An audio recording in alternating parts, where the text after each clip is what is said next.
با گذشت قریب 3 ماه از مرگ فاجعه‌ای آوازخوان جوان تاجیک دمیربک اولموف، دو هنرمند جوان نگینا امونقلوف و مبارز عثمانوف مرثیه را در مرگ او با نام یادگاری ثبت و در یوتیوب نشر کردند.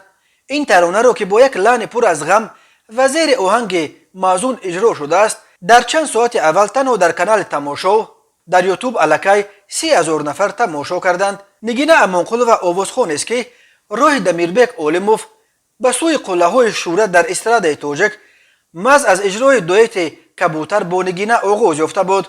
دمیربک اولموف شب 5 فوریه در یک صدمه در گردش باغ ملی در موضع سرتوقع در حدود ناحیه باباجان غفوروف جان باخت.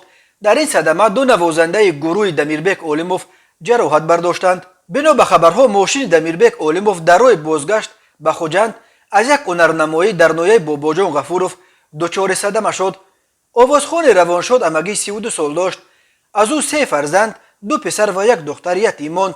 دمیربک را نیمه دوم روز 5 فوریه در زادگاهش در شهرک غونچه مرکز ناحیه دوشتیج ولایت سوخت به خاک سپاریدند.